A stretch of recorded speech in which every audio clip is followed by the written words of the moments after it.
I guess some national ethnicities don't play nice with others, and things have turned into a bit of a race. Kerfuffle. You mean riot?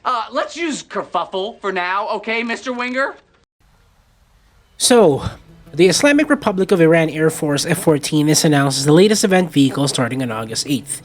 It's an F-14A modified with a bunch of new Iranian weapons, namely the Yasser that has a 750-pound bomb as a warhead powered by the MIM-23 Hawks rocket motor, the Sejil missile, which is a Hawk missile with a semi-active radar homing seeker, the Fakur 90, which is an active radar homing missile based off the AIM-54 Phoenix, and finally the most controversial one, the Soviet R-27R.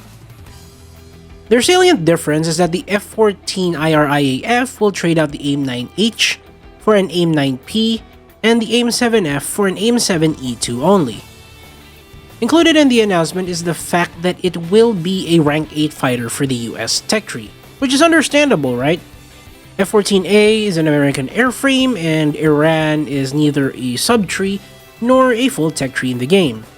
However, this gave rise to some players arguing that the USSR should get the F-14 for a number of reasons.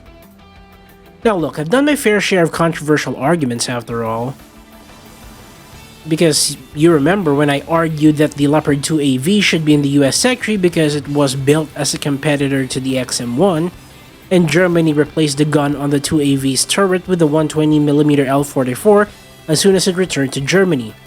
So I know that I'm at least very qualified to rate ridiculous tech tree placement suggestions. And as it turns out, this is one heck of a ridiculous suggestion. However, before I get into the arguments of both sides, let's actually take a look at the other rewards for the event. The first decal reward is the emblem of the Imperial Iranian Air Force, the predecessor to the Islamic Republic of Iran Air Force, whose emblem is also a reward in the event, and the profile image of Khalil Zandi. Khalil Zandi was an Iranian pilot that is often considered as the most successful Tomcat pilot. He is said to have shot down 11 aircraft during the Iran-Iraq War, from which 8 were confirmed and the 3 were probable victories. These aren't bad cosmetic rewards, if I might say so myself, and the Persian Tomcat seems to have been given a good enough time to be completed before being announced. Now let's get into the arguments for each side.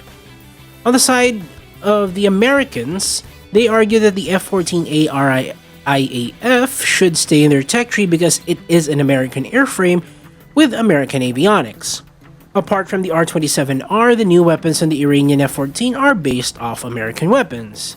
Like I said before, the Yasser was a combination of the MIM-23 and the M117 750-pound bomb, the Fakur 90 being a Hawk and Phoenix amalgam, and the Sejil being based off the MIM-23 Hawk. Furthermore, they argue that the F-14 RIAF is just inherited from the Imperial Iranian Air Force, a US ally.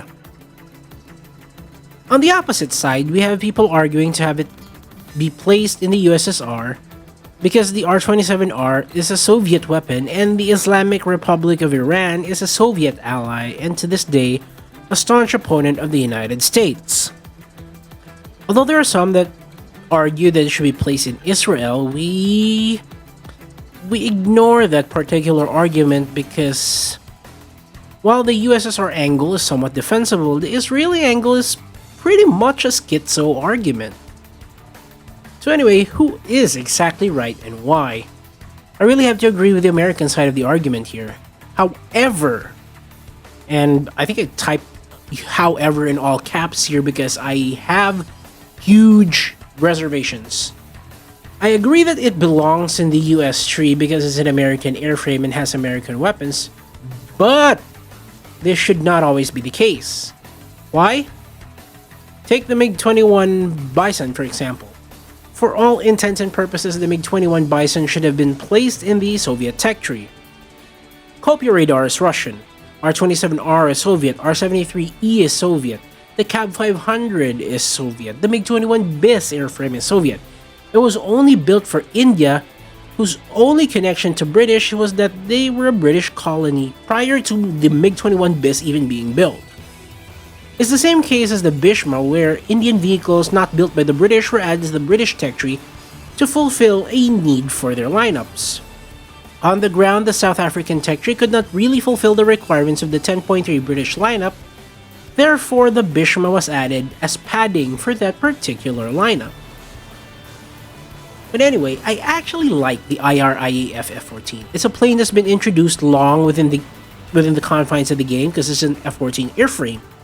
And I even predicted in one of my old videos that it would be an event or premium vehicle. So the F-14A is not particularly going to disrupt any long-standing metas, seeing how broken it already is in the current battle rating settings. It represents only the other nation that operated Tomcats, which is always welcome, and includes the interesting weapons it actually used. But now, speaking of the weapons that it used, let's go to the next issue of the F-14A RIAF, the R-27. It's bringing up a lot of new issues when it comes to that particular weapon system. Forget the fact that USSR built the R-27R. The main problem with the R-27R was that the F-14 could carry and launch it, but according to the evidence, the tests showed that the radar could not effectively guide it, or could not guide it at all. That's why you could see pictures of the R-27 being carried or even fired by the Iranian F-14s, but there's very little evidence of it being guided the same way MiG-29s or Su-27s could guide it. This is bringing up issues with weapons that cannot be proven to be used by their launch platforms, such as the AIM-7M on the F-16Cs and the PL-8 being incompatible with the J-8F's HMD, at least until the PL-8B model was introduced. In my personal opinion, I don't really care if they remove the R-27. It's not a deal breaker, considering everything else that the Iranian F-14 represents is good enough to stand on its own as an event vehicle. Yeah, it's an F-14A with an interesting camo, with interesting add-on weapons. Ignore the R-27, you get the Sigil, the Fakur, the Yasser. These are very good weapons that make the Iranian F-14 unique compared to the F-14A early. But anyway, that's just a quick video of what I think is War Thunder's latest kerfuffle regarding the new event vehicle. It will always come up whether a non-tech tree nation's vehicle is introduced. It's more straightforward for Norwegian or Danish vehicles, as with the case of Vidar and CV9035, because Sweden is pretty much in the Nordic Council with Norway and Denmark. But when it comes to other nations, it gets a bit more murky when we deal with former Warsaw Pact nations or non-aligned nations like Egypt and Yugoslavia. Though I've had a change of heart, I still believe both Koreas should have their own tech tree. It's the least controversial and the most flexible solution for including Korea in the game. But in the end, that's just what I think. Thanks for watching. This is the Dr. MD. More War Thunder chats coming in a few weeks. Godspeed.